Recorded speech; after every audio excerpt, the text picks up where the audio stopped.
الحمد للہ رب العالمین والصلاة والسلام علی حبیبہ محمد وآلہ وصحبہ اجمعین. اعوذ باللہ من الشیطان الرجیم. بسم اللہ الرحمن الرحیم. قل للذین کفروا ان ینتہوا یغفر لهم ما قد سلف وَإِن يَعُودُوا فَقَدْ مَضَتْ سُنَّةُ الْأَوَّلِينَ وَقَاتِلُوهُمْ حَتَّى لَا تَكُونَ فِتْنَةٌ وَيَكُونَ الدِّينُ كُلُّهُ لِلَّهِ فَإِنِ انْتَهُوا فَإِنَّ اللَّهَ بِمَا يَعْمَلُونَ بَصِيرٌ وَإِن تَوَلَّوْا فَاعْلَمُوا أَنَّ اللَّهَ مَوْلَاكُمْ نِعْمَ الْمَوْلَى وَنِعْمَ النَّصِيرُ. اللهم سبحانك لا علم لنا إلا ما علمتنا إنك أنت العليم الحكيم. مولاي صل وسلم دائما أبدا على حبيبك من زانت به الأسر.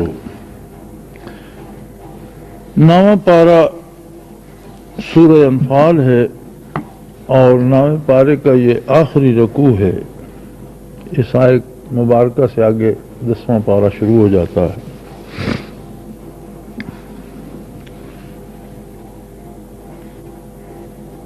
حق و باطل کی آویزش ابتدائے آفرینش سے ہے اور قیامت تک جاری رہے گی. شیطان کے گمراہ ہونے سے لے کر دنیا کے فنا ہونے تک یہ مقابلہ جاری رہے گا. مقابلے میں سب سے زیادہ خطرہ یا ڈر یا خوف جو ہوتا ہے وہ نتائج کا ہوتا ہے کہ ہم مقابلہ تو کر رہے ہیں، نتیجہ کس کے حق میں جائے گا. یہ جو حق و باطل کا مقابلہ ہے اس کا نتیجہ رب کریم نے پہلے سے اس کا اعلان فرما دیا کہ حق غالب ہوگا اور باطل کا مقدر تباہ ہونا ہے. جاء الحق وزهق الباطل ان الباطل کان زہوقا. نتیجہ بھی سامنے آ گیا. لیکن ہم دیکھتے ہیں جن حالات میں ہم جی بس رہے ہیں، جس زمانے میں ہم ہیں، اس زمانے میں مسلمانوں کی تعداد شاید 14 صدیوں میں گزشتہ زمانوں سے سب سے زیادہ ہے. آج کل کی جو آبادی کا شمار ہے، دنیا کی آبادی لگ بھگ 600 کروڑ یا 6 ارب شمار ہوتی ہے، جس میں لگ بھگ 200 کروڑ یا 2 ارب وہ لوگ ہیں جو خود کو مسلمان کہتے ہیں، جو کلمہ پڑھتے ہیں، نماز کے قائل ہیں، جو مسلمان ہیں. اور باقی چھوٹی چھوٹی مذاہب کو چھوڑ کر معروف مذاہب جو ہیں یا جن کی بڑی تعداد ہے وہ 121 اقوام بنتی ہیں. 4 ارب یا 400 کروڑ آبادی میں 121 قومیں دنیا کی شامل ہیں. عیسائی پراپاگنڈا کرنے کے لیے کہتے رہتے ہیں کہ دنیا میں تعداد عیسائیوں کی زیادہ ہے، لیکن یہ جھوٹ ہے. ہاں، باقی دوسرے فرقوں کی نسبت ہو سکتا ہے کہ عیسائیوں کی تعداد زیادہ ہو، ہندوؤں سے زیادہ ہو، یہودیوں سے زیادہ ہے، دیگر جو مذاہب ہیں چھوٹے چھوٹے ان سے ان کی تعداد زیادہ ہے، لیکن مسلمانوں سے زیادہ نہیں ہے.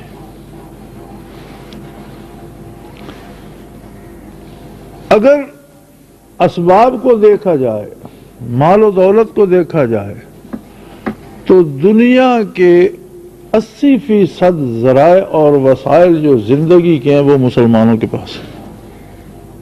یعنی سب سے بڑی دولت مند قوم دنیا میں مسلمان. آپ دنیا کا نقشہ سامنے رکھ کر دیکھیں تو آپ کو پتہ چلے گا کہ تمام گرم پانیوں کی خوبصورت بندرگاہیں مسلم ممالک کے پاس، الا ماشاء اللہ کوئی نہ ہو، بیشتر مسلمانوں کے پاس۔ تیل کے ذخائر مسلمانوں کے پاس ہے، ہیرے اور سونے کی کانیں مسلمانوں کے پاس ہیں، بہترین کھیت اور بہترین زرخیز زمینیں مسلمانوں کے پاس ہیں، بہترین پھلدار وادیاں مسلمانوں کے پاس ہیں۔ یعنی جتنے جانور جن سے گوشت سپلائی ہوتا ہے، جن سے چمڑا سپلائی ہوتا ہے، یہ سارے جو زرتیل دار اجناس جو ہیں، یہ ساری زرخیز زمینوں اور دریائی وادیوں کی پیداوار ہے، اور یہ بیشتر حصہ 80% حصہ اسلامی ریاستوں میں ہے۔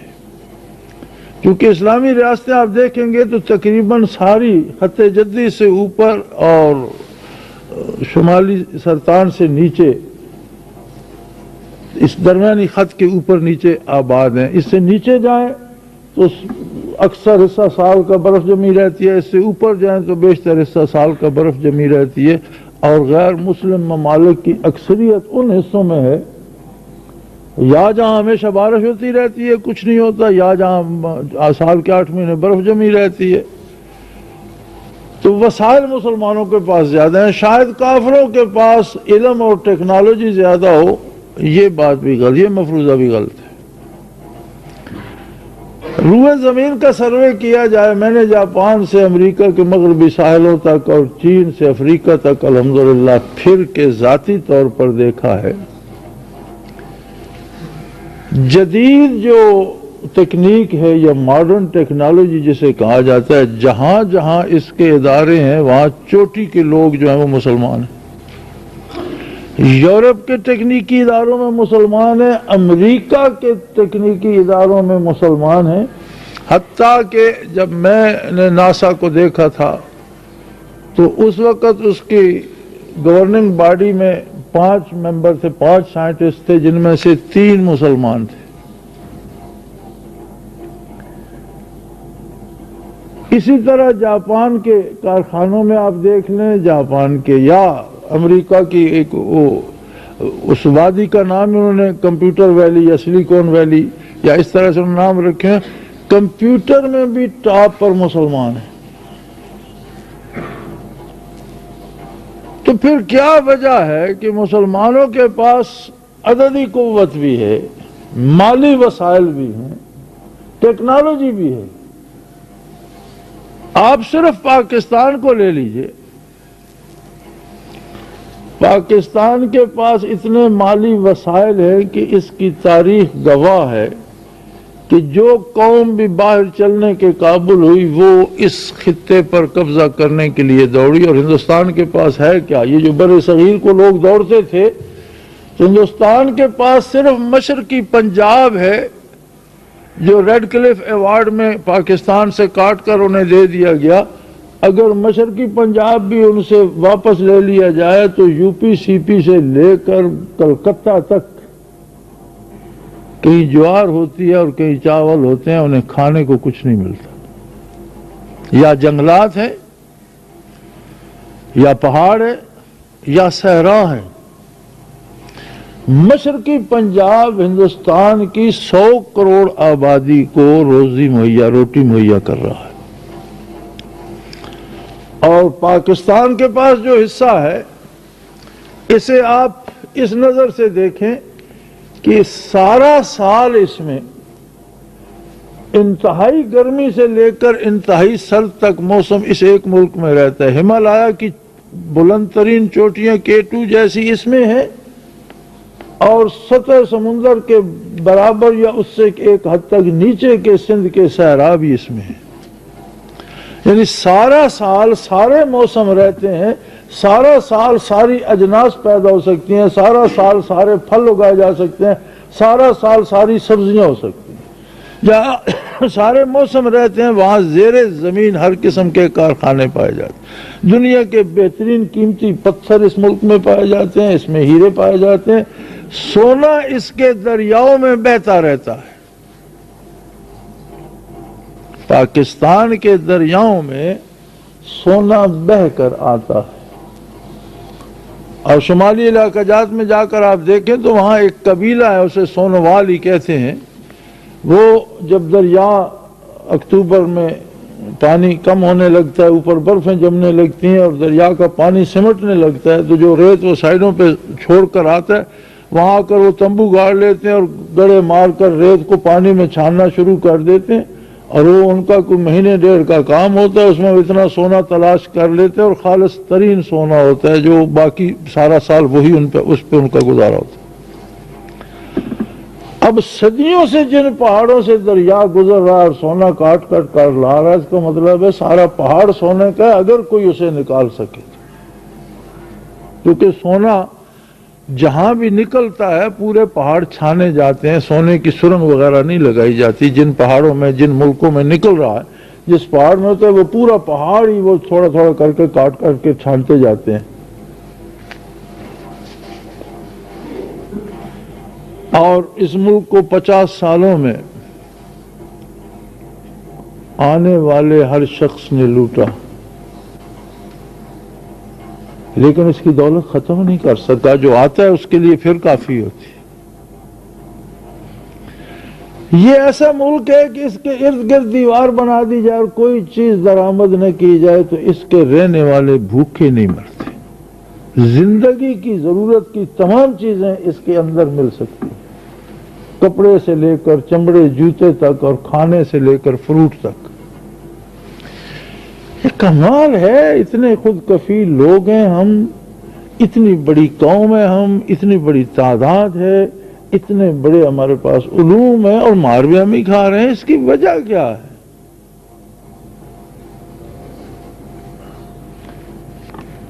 کتاب اللہ سے پوچھا جائے تو اس کی وجہ صرف ایک ہے کہ ہم قومی مسلمان رہ گئے، جبکہ مسلمان ایک قوم نہیں، مسلمان ایک دین ہے۔ اسلام کوئی قوم نہیں ہے، اسلام دین ہے، عقیدہ ہے، ایمان ہے، عمل ہے۔ ہم جو 200 کروڑ اپنی گنتی گنتے ہیں، اس میں ہم قومی مسلمان ہیں۔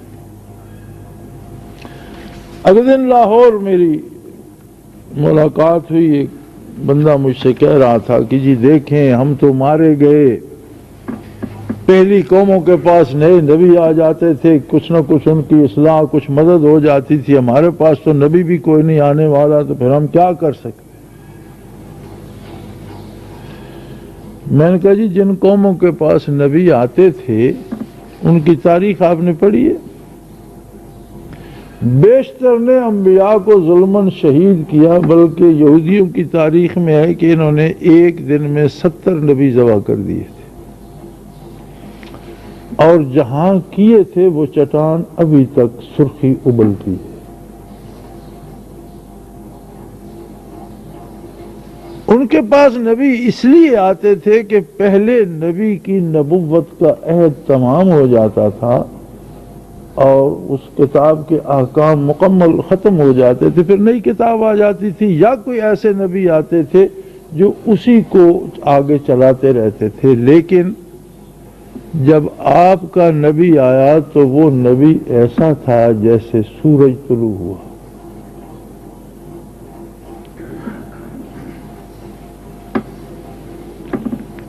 قصیدہ کہتے ہوئے، نعت کہتے ہوئے ایک عرب شاعر نے کہا تھا بِأَنَّكَ شَمْسٌ وَالْأَنْبِيَاءُ كَوَاكِبُ، کہ آپ صلی اللہ علیہ وسلم ہیں میرے حبیب، آپ سورج ہیں، اور آپ سے پہلے آنے والے سارے انبیاء آفتاب ہدایت، آسمان ہدایت کے ستارے تھے۔ اذا طلعت الشمس لم يبد منهن كوكب، جب سورج طلوع ہو جاتا ہے پھر کوئی ستارہ باقی نہیں رہتا۔ میں نے کہا جی آپ کے نبی جو تشریف لائے یہ سورج تھے، ساری کائنات، سارے جہان، ساری اقوام اور سارے زمانوں کے لیے۔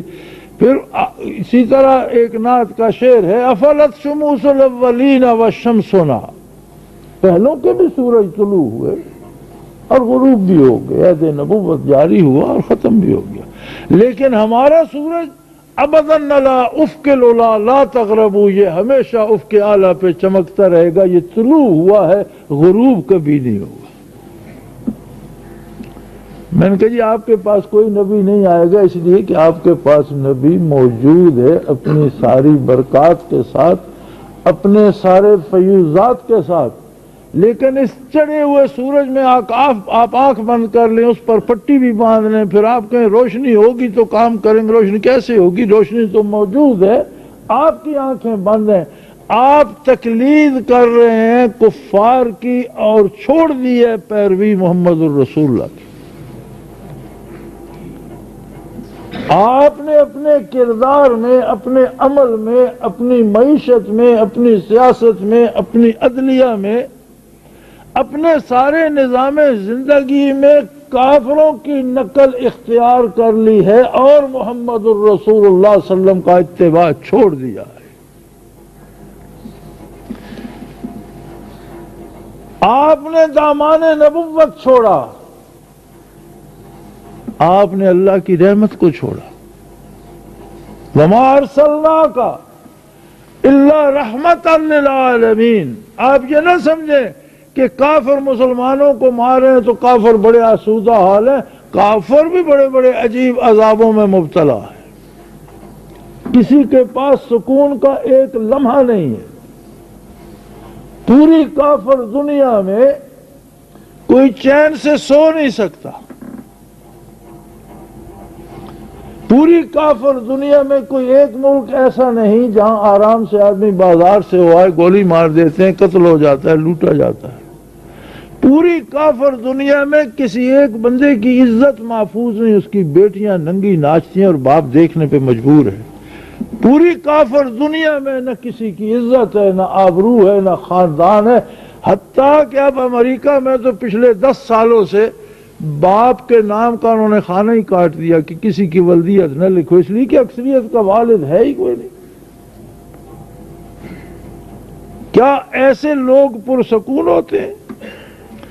طرح طرح کے عذاب الہی انہیں گھیرتے ہیں اور ایک بیماری کا علاج دریافت نہیں ہوتا، دوسری ایسی آ جاتی ہے جس کی سمجھ ہی نہیں آتی، اور انہی کے خوف سے ڈرتے اور مرتے رہتے۔ وہ تو عذاب میں اس لیے گرفتار ہے کہ کافر ہیں، ہم مصیبت میں اس لیے پکڑے ہوئے کہ ہم کافروں کے پیروکار ہیں۔ ہم قومی مسلمان ہیں، لیکن اسلام کوئی قومیت نہیں ہے، اسلام عقیدے، ایمان اور عمل کا نام ہے۔ اب ہم اگر کہتے رہے جی ہم مسلمان ہیں لیکن سود کھاتے رہے، تو قرآن تو کہتا ہے اگر سود کھانا نہیں چھوڑو گے تو فَاذَنُوا بِحَرْبٍ مِّنَ اللَّهِ وَرَسُولِهِ، تو تمہارے ساتھ اعلان جنگ ہے اللہ کا اور اللہ کے رسول کا۔ پوری مسلمان 56 ریاستوں میں سے کوئی ایک ریاست ایسی نہیں ہے جس میں سود نہ ہو، اور جو ایک بننی شروع ہوئی تھی اس پہ ساری دنیا کے کافر اکٹھے ہو کر ٹوٹ پڑے، بلکہ صالح، نیک اور لبرل اور ماڈرن مسلمانوں نے بھی کافروں کا ساتھ دیا۔ کیا سمجھتے ہیں کہ اس حال میں ہم رحمت کے مستحق ہیں؟ جہاں کہیں اللہ کا نام بلند ہو اسے مٹانے کے لیے ہم حاضر ہو جائیں۔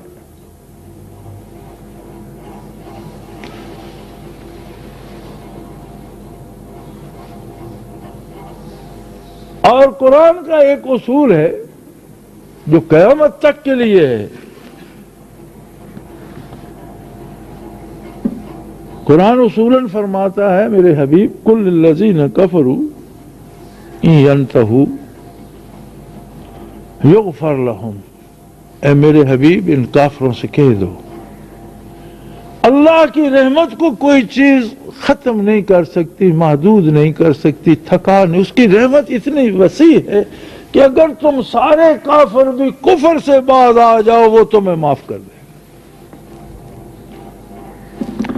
ان سے فرما دیجئے ینتہو یغفر لہم، یہ اپنے کرتوتوں سے باز آ جائیں، یہ ایمان قبول کر لے، میں انہیں بخش دوں۔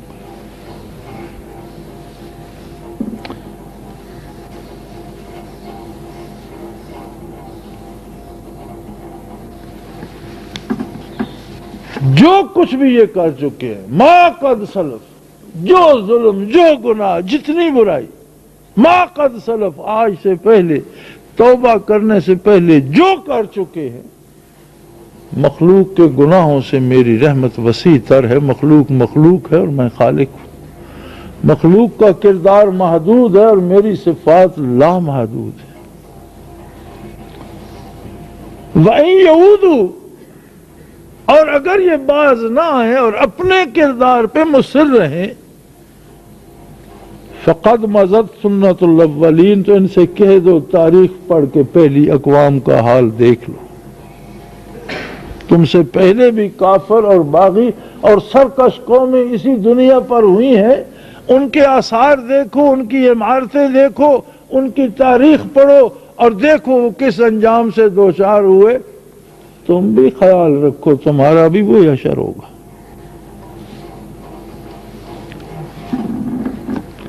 یہ تو بات ہو گئی کافر کے ساتھ، اب باری آ گئی اس کی جو خود کو مسلمان کہتا ہے۔ مسلمان کیا کرے؟ فرمایا مسلمان کا کام ہے وَقَاتِلُوهُمْ حَتَّى لَا تَكُونَ فِتْنَةٌ، مسلمان کا کام ہے شمشیر و کف ہو کر میدان میں اترے اور تب تک قتال کرتا رہے جب تک ظلم ختم نہیں ہو جاتا۔ وَيَكُونَ الدِّينُ كُلُّهُ لِلَّهِ، روئے زمین پر ہر باغی کی گردن قلم ہو جائے اور ہر سر اللہ کو سجدہ کرے، غیر اللہ کی پوجا ختم ہو جائے روئے زمین پر۔ وَيَكُونَ الدِّينُ كُلُّهُ لِلَّهِ، مذہب صرف اللہ کا رہ جائے، دین صرف اللہ کا رہ جائے، ادیان باطلہ کو مٹا دو کہ یہ سارے اللہ کے حقوق بھی غصب کرتے ہیں اور مخلوق کے حقوق بھی غصب کرتے ہیں۔ ہر باطل مذہب خالق کے حقوق پہ بھی ڈاکہ ہے اور مخلوق کے حقوق پہ بھی ڈاکہ ہے۔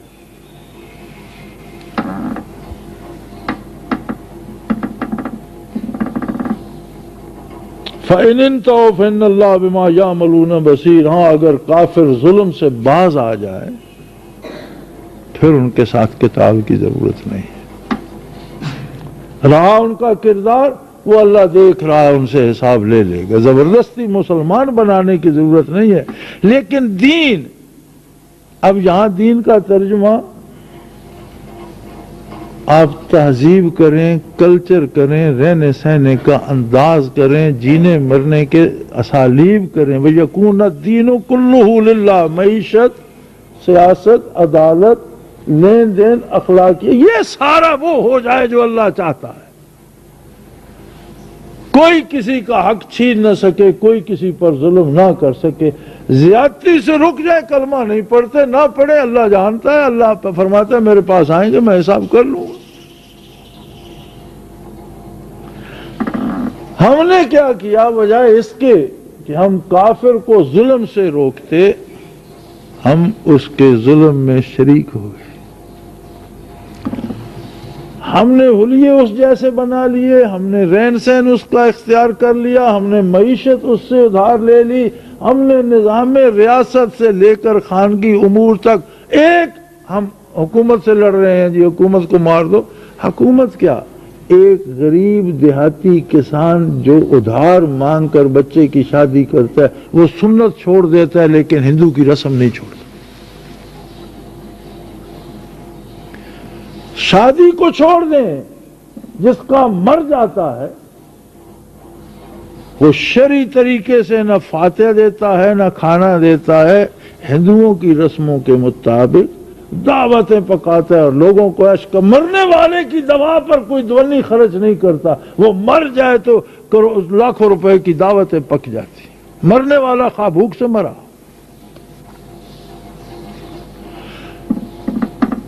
اب اگر مرنے والے کی آپ کھا رہے ہیں اسی کی وراثت سے تو وہ تو وارثوں پر تقسیم ہی نہیں ہوئی، اور اس کے بچے شاید چھوٹے ہوں نابالغ، اسے کھانا تو ویسے حرام ہوگا، پھر اس کی وراثت جب تک تقسیم نہیں ہوتی، بیوی بچوں کو الگ الگ نہیں، اس سے دعوت کیسے اڑائی جا سکتی ہے؟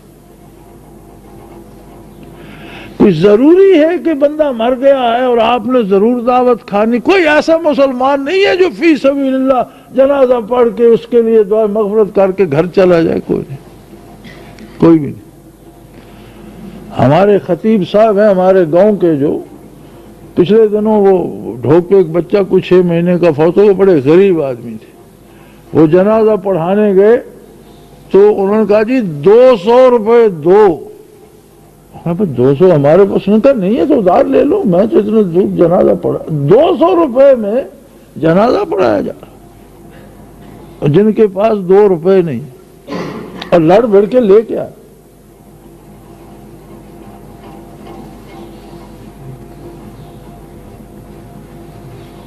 کوئی ایسا بندہ نہیں ملتا جو فی سبیل اللہ جنازہ پڑھ دے۔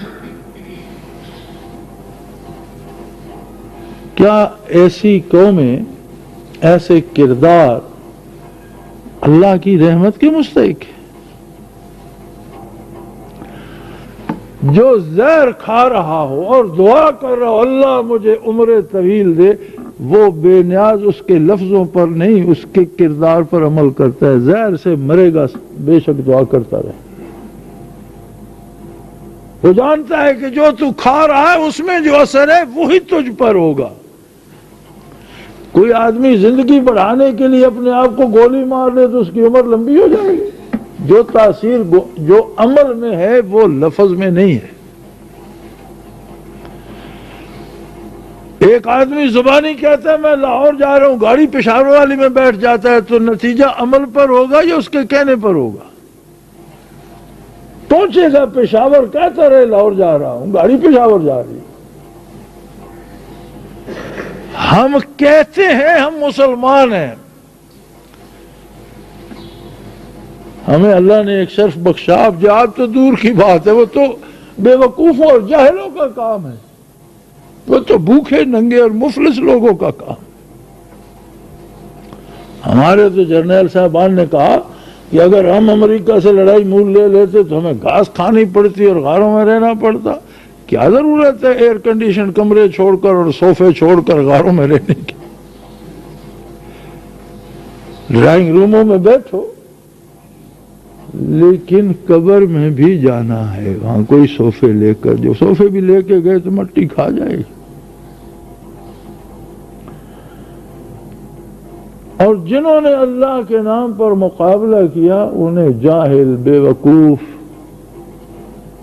اور کیا کیا القاب دیے گئے اور دیے جا رہے ہیں، فتح کے جشن منائے گئے۔ آج پھر عالمی طاقتیں کیوں رو رہی ہیں کہ ہمارے بندے مر رہے ہیں؟ کیسے مر رہے ہیں؟ تم تو فتح کر چکے، تم نے تو سب کچھ ختم کر دیا، لاکھوں لوگ تم نے اجاڑ دیے، لاکھوں خاندان اجاڑ دیے، بچے، عورتیں، معصوم بے گناہ سب پر آتش و آن کی بارش برسائی اور بے دریغ خون بہایا۔ اب اپنی باری پھر کیوں آ گئی ہے؟ تمہیں مارنے والا کون ہے؟ اب روز امریکی کیوں مر رہے ہیں؟ روز برطانوی کیوں مر رہے ہیں؟ جرمن کے سپاہیوں کو کس نے مار دیا؟ ارے وہ بے وقوف باقی ہیں، اور یہ بے وقوف تب تک رہیں گے جب تک سورج طلوع غروب ہو رہا ہے۔ یہ دنیا داناؤں سے نہیں بس رہی۔ اگر اللہ کو ماننا اور نبی علیہ الصلوۃ والسلام کی پیروی کرنا بے وقوفی ہے تو ہمیں بے وقوفی پہ فخر ہے۔ اور یہ بے وقوفوں کے دم قدم سے یہ دنیا قائم ہے۔ نبی صلی اللہ علیہ وسلم سے پوچھا گیا رسول اللہ قیامت کب ہوگی؟ فرمایا حتی لا یقول اللہ اللہ، جب کوئی اللہ اللہ کرنے والا نہ رہا قیامت قائم ہو جائے۔ ہم ڈالروں پہ بک رہے ہیں، یہ بے وقوف بھی ڈالر لے لیتے، رسومات امریکہ کی اپنا لیتے، لباس اس کا پہنا لیتے۔ کیا ہوا جی؟ طالبان حکومت چلی گئی، عورتیں ناچ رہی ہیں، یہ ترقی ہو گئی۔ طالبان حکومت ہم نے ختم کر دی، ٹی وی پہ دکھایا گیا کہ دیکھو کابل میں سنیما کھل گیا، عورتیں ناچ رہی ہیں، یہ ترقی ہو گئی۔ لیکن اب وہ سنیما تو پھر اجڑ رہے ہیں۔ حق ختم نہیں ہوتا اور کبھی ختم ہوگا ہی نہیں۔ اور دنیا میں واحد چھوٹی سی ریاست بنی تھی کتاب و سنت پر، جس پر کافر نے یہ کہا، میں نے اپنے کانوں سے بش کے یہ الفاظ سنے کہ they were going to finish our culture around the globe، کہ یہ لوگ روئے زمین پر ہماری تہذیب کو ختم کرنا چاہ رہے تھے، اس کے لیے خطرہ بن گئے تھے۔ یعنی کافر کا جو کرتوت ہے، بے غیرتی، بے عزتی، سور کھانا، شراب پینا، سود کھانا، بہو بیٹیوں کو برہنہ نچانا، عورتوں کو برہنہ پھرانا، بدکاری کے اڈے کھولنا، یہ ان کی تہذیب، اسے وہ تہذیب کہتے ہیں۔ اور اللہ کو، ہماری یہ تہذیب ہے اللہ کو ماننا، محمد الرسول اللہ کی پیروی کرنا، یہ ہماری، انہوں نے کہا جناب یہ ہماری تہذیب ختم کر کے نئی تہذیب لا رہے تھے، اس لیے ہمارے لیے خطرہ تھے۔ اور مسلمان حکومتوں کے لیے اس لیے خطرہ تھے کہ ان کی اپنی مرضی نہ چلتی اور اللہ کے رسول کا کتاب و سنت کا قانون آ جاتا، اس لیے مسلمان حکومتوں کو بھی ایسے بے وقوف نہیں چاہیے تھے، چونکہ 56 اسلامی ریاستوں میں بھی حکمرانوں کی مرضی چلتی ہے، اللہ رسول کی نہیں۔ اور اگر اس طرح ریاستیں بننے لگ جاتی جس طرح افغانستان میں بن گئی تھی، تو پھر تو ہر جگہ یہ واویلا اٹھتا کہ قرآن و سنت کا نظام ہے۔ انہوں نے کہا یار اس میں ہم بھی تمہارے ساتھ ہیں، جب تم اللہ کے رسول کا دین ختم کرنے کے لیے کافروں کے ساتھ ہو تو کس رحمت کی امید رکھتے ہو؟ یہ دعوی اسلام ہے، نتیجہ قبر میں بھی معلوم ہو جائے گا اور میدان حشر بھی واضح ہو جائے گا کہ کون مسلمان ہے اور کون نہیں۔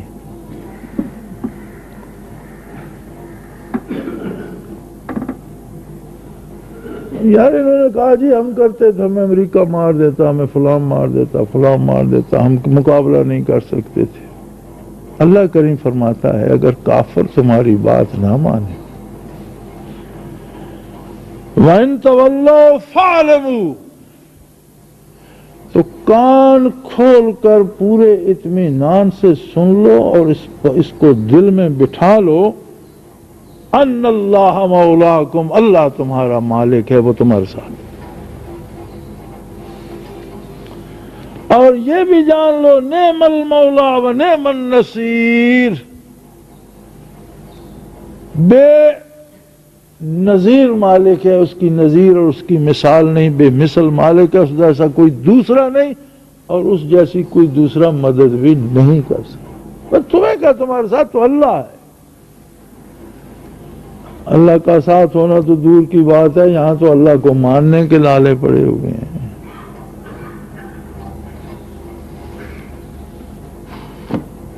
اور ہمارا عالم یہ ہے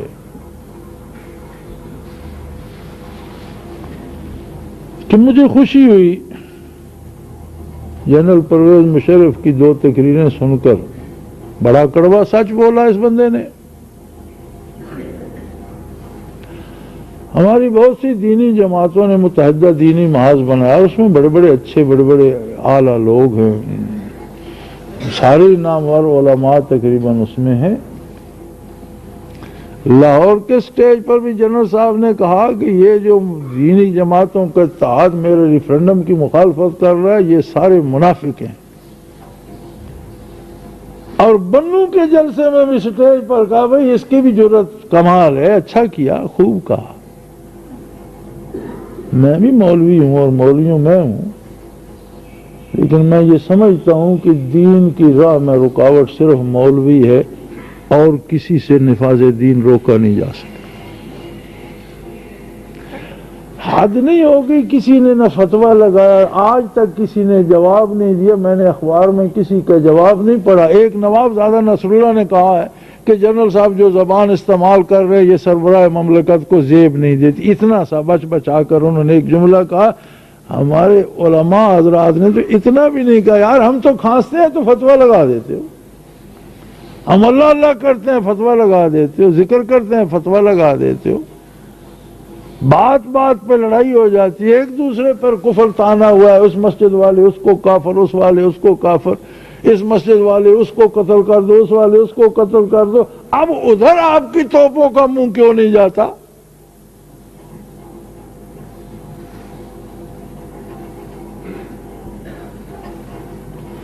اس کا مطلب ہے کہ کوئی خطا ادھر بھی ہے، کچھ ہے، چلو سارا سچ نہ صحیح، سارے تو نہیں ہوں گے، اللہ کے بندے بھی درمیان میں ضرور ہوں گے، لیکن اکثریت ایسی لوگوں کی ہے جیسا فتویٰ جنرل صاحب نے دیا، فتویٰ دینے کا سواد آ گیا نا۔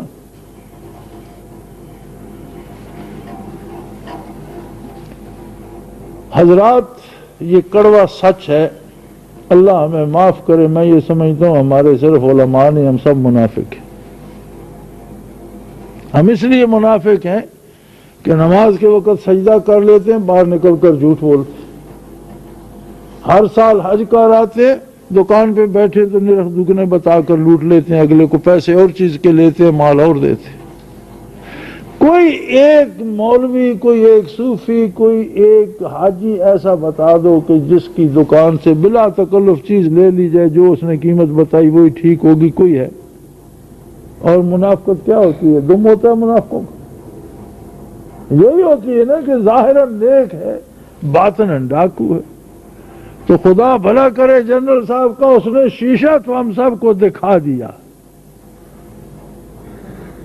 پہلے آج تک کسی نے اس طرح اجتماعی طور پر ایسا فتویٰ دینے کی جرات نہیں کی۔ علماء ایک دوسرے کو کافر بھی کہتے رہتے ہیں، منافق بھی کہتے رہتے ہیں، لیکن آپس میں پھر صلح کر لیتے ہیں، پھر کہتے ہیں خیر جانے دو، آپس کی بات تھی۔ لیکن فوجی نے تو بھائی بڑی توپ داغی اور بڑا دھماکہ کیا، اور کسی نے اف نہیں کی۔ مزہ اس بات کا آ گیا کہ شاید اب تو شک ہونے لگا ہے کہ سچ ہی ہے، ہم ہیں ہی منافق۔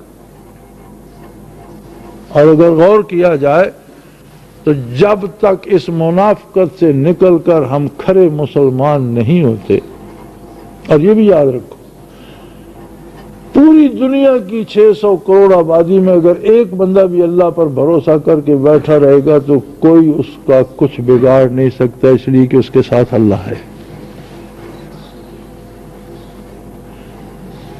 اور اگر 10 ہو گئے تو ان کے ساتھ اللہ ہے، ان کا انجام بھی نیک ہوگا اور دنیا میں بھی عزت سے سکون سے رہیں گے۔ العزت للہ ولرسولہ وللمؤمنین، عزت اللہ کے لیے ہے، اللہ کے حبیب صلی اللہ علیہ وسلم کے لیے ہے، اور اللہ کے مومن بندوں کے لیے۔ اب وقت آ گیا ہے، دنیا کا کفر متحد ہو رہا ہے، مسلمان بے عمل اور بے دین جو ہیں وہ بھی ان کا ساتھ دے رہے ہیں، لیکن یہ جو آپ کو بے وقوف نظر آتے ہیں نا، یہ جو بھوکے ننگے سوکھی لکڑیاں ہیں، ان سوکھی لکڑیوں سے شعلہ بھڑکے گا اور انشاءاللہ سارے کفر کو بھسم کر دے گا۔ اب بات مقابلے پر آ گئی ہے، دنیا کا کفر ایک طرف ہے، نفاق اس کے ساتھ ہے، اور ایمان دوسری طرف ہے۔ بے شک ظاہر بین آنکھ کو ایمان تھوڑا نظر آئے، لیکن بھائی کانچ کا محل بنا دو اور ہیرا 1 کیرات کا رکھ دو تو وہ محل کی وہ قیمت نہیں بنتی جو اس چھوٹے سے ٹکڑے کی ہوتی۔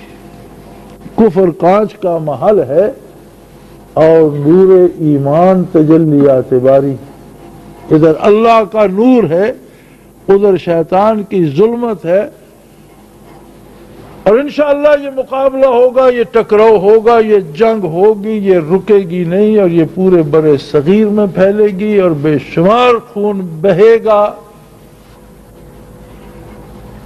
میری اللہ سے دعا یہ ہے کہ ہمیں حق پر مرنے کی توفیق عطا ہو۔ حق کے غلبے کے لیے میری دعا کی ضرورت نہیں ہے، اس لیے کہ حق کے غلبے کا فیصلہ ہو چکا، حق ہی غالب ہوگا۔ خطرہ ہے اگر تو مجھے اپنا ہے کہ کہیں میں حق کا ساتھ چھوڑ نہ بیٹھوں اور کفر کی طرف سے نہ مارا جائے۔ میرے بھائی اپنے یقین کی اصلاح کرو، وہ اللہ کے ذکر سے ہوگی، اپنے کردار کی اصلاح کرو، وہ اللہ کے نام سے ہوگی، اللہ کی کتاب کی تلاوت سے ہوگی، اللہ کے دین کو سیکھنے اور دینداروں کے پاس بیٹھنے سے ہوگی۔ اور اپنے لیے روز دعا کیا کرو کہ اے اللہ میری زندگی اور میری موت بھی اپنے لیے قبول کر لے. یہ جو روز آپ کو فکر ہوتی ہے نا غلبہ اسلام کی دعا آپ کریں تو آپ کو ثواب ہوگا، نہ بھی کریں تو اسلام غالب ہوگا. میری اور آپ کی دعا کا محتاج نہیں ہے، اس کا فیصلہ ہو چکا. ان الباطل کان زہوقا، باطل کو تباہ ہونا ہے. اور یہ آنے والے آثار غزوۃ الہند کے ہیں، اور اس کے بارے میں نبی علیہ السلام نے تفصیلاً بتا دیا ہے. جہاد ہوگا، بے شمار لوگ شہید بھی ہوں گے، بے شمار کفار تباہ بھی ہوں گے، اور کافروں کی طاقتیں اس طرح بکھریں گی کہ لوگ تاریخ میں پڑھا کریں گے کہ کئی یونائٹڈ اسٹیٹس ہوا کرتی تھیں، زمین پر انشاءاللہ کوئی سپر پاور سوائے اللہ کے نہیں رہے گی. وقت متعین نہ اللہ نے کیا ہے، نہ اللہ کے حبیب نے کیا، اور نہ میں اور آپ کر سکتے. آثار نظر آ رہے ہیں جو حضور کی پیش گوئیاں ہیں ان کے مطابق. اور یہ آویزش کفر اور اسلام کی جاری ہے، جاری رہے گی. اسلام فاتح ہوگا، کفر کو مٹنا ہے انشاءاللہ العزیز. سوال یہاں آ کر رکتا ہے کہ ہم کس طرف ہوں گے، ہمارا دم کس دہلیز پہ نکلے گا. فیصلہ تیرے مقدر کا تیرے ہاتھوں میں. وَهَدَيْنَاهُ السَّبِيلَ اِمَّا شَاكِرًا وَإِمَّا كَفُورًا. میری دعا ہے کہ اللہ مجھے آپ کو حاضر و غائب تمام مسلمانوں کو حق کا ساتھ دینے کی توفیق عطا فرمائے. وآخر دعوانا ان الحمد للہ رب العالمین.